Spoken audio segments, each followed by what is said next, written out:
जय हल छठी माता, जय बलराम। हल छठी व्रत से संतान को मिलेगा निरोग और दीर्घ आयु का वरदान। जानिए पूजा का शुभ मुहूर्त, विधि और व्रत कथा। सनातन धर्म में हल छठी का व्रत का बहुत ही बड़ा महत्व है। यह व्रत खास तौर पर संतान की दीर्घायु और खुशहाली के लिए रखा जाता है। शास्त्रों के अनुसार हल छठी के दिन भगवान श्री कृष्ण के बड़े भाई बलराम की पूजा की जाती है। भगवान श्री कृष्ण के बड़े भाई बलराम के जन्मदिन के उपलक्ष्य में हर साल भाद्रपद मास के कृष्ण पक्ष की छठी तिथि के दिन बलराम जयंती मनाई जाती है, जो कि इस साल 24 अगस्त दिन शनिवार को है। सनातन धर्म में हल छठी व्रत का बहुत ही बड़ा महत्व है। यह खास तौर पर संतान की दीर्घायु और खुशहाली के लिए रखा जाता है। शास्त्रों के अनुसार हल छठी के दिन भगवान श्री कृष्ण के बड़े भाई बलराम की पूजा की जाती है, इसलिए इसे बलराम जयंती के नाम से भी जानते हैं। इस दिन को गुजरात में राधव छठ के नाम से जानते हैं। आइए जाने हल छठी का शुभ मुहूर्त, पूजा विधि और धार्मिक महत्व। हल छठी का शुभ मुहूर्त। हल छठी हर छठ बलराम जयंती 2024 शनिवार 24 अगस्त 2024। छठी तिथि आरंभ 24 अगस्त 2024 सुबह 7:51 बजे से। छठी तिथि समाप्त 25 अगस्त 2024 5:30 पर समाप्त होगी। आइए अब जानते हैं पूजा विधि। हल छठी की पूजा के लिए आटे से एक चौक बनाया जाता है।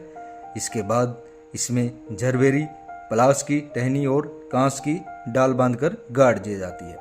इसके बाद छठी देवी की पूजा की जाती है और उनकी पूजा में चना, गेहूं, जौ, दान, अरहर, मूंग, मक्का और महुआ का इस्तेमाल किया जाता है। शास्त्रों के अनुसार इस दिन खेती में इस्तेमाल होने वाले उपकरणों की पूजा भी की जाती है। हल छठी के दिन कुछ बातों का खास ध्यान रखना चाहिए। इस दिन अन्न और फल नहीं खाया जाता है, न ही इस दिन गाय के दूध और दही का सेवन होता है। इस दिन चाहे तो सिर्फ भैंस का दूध और उससे बने दही का सेवन कर सकते हैं। हल छठी का धार्मिक महत्व। सनातन धर्म में हल छठी व्रत का बहुत ही बड़ा महत्व है। यह व्रत खासतौर पर संतान की दीर्घायु और खुशहाली के लिए रखा जाता है। देश के अलग अलग हिस्सों में हल छठी को अलग अलग नामों से जाना जाता है। इसे ललही छठ, हर छठ, हल छठ, पीनी छठ या खमर छठ भी कहा जाता है। बलराम जी का मुख्य शस्त्र हल और मूसल है, इसलिए उन्हें हलधर भी कहा जाता है। इन्हीं के नाम से ही इस पावन पर्व का नाम हल छठी पड़ा है। धार्मिक मान्यताओं के अनुसार हल छठ या हल छठी का व्रत संतान की लंबी आयु और सुखमय जीवन के लिए रखा जाता है। इस दिन महिलाएं निर्जला व्रत रखती हैं और हल की पूजा के साथ बलराम की पूजा भी करती है। भगवान बलराम की कृपा से घर में सुख रहता है। आइए अब हम हल छठ व्रत कथा की कहानी को सुनाते हैं। पौराणिक कथा के अनुसार एक ग्वालिन गर्भवती थी।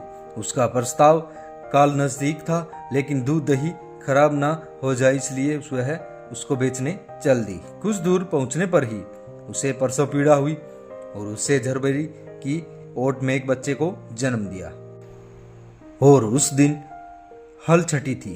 थोड़ी देर बाद विश्राम करने के बाद वह बच्चे को वहीं छोड़ दूध दही बेचने चली गई। गाय भैंस के मिश्रित दूध को केवल भैंस का दूध बताकर उसने गांव वालों को ठग लिया। इससे व्रत करने वालों का व्रत भंग हो गया। इस पाप के कारण झरबेरी के नीचे स्थित पेड़ के नीचे पड़े हुए उसके बच्चे को किसान का हल लग गया। दुखी किसान ने झरबेरी के कांटों से ही बच्चे के सिर हुए पेट में टांके लगाए और वहां से चला गया। ग्वालिन लौटी तो बच्चे की ऐसी दशा देखकर उसे अपना पाप याद आ गया। उसने तत्काल प्रायश्चित किया और गांव में घूमकर अपनी ठगी की बात और उसके कारण खुद को मिली सजा के बारे में सबको बताया। उसके सच बोलने पर सभी गांव की महिलाओं ने उसे क्षमा किया और आशीर्वाद दिया। इस प्रकार ग्वालिन जब लौटकर खेत के पास आई तो उसने देखा कि उसका मृत पुत्र तो खेल रहा था। तो कैसी लगी दोस्तों आज की यह कहानी? मिलते हैं नेक्स्ट वीडियो में और मेरे चैनल को आप सब्सक्राइब कर दें। धन्यवाद। जय हल छठी माता, जय बलराम।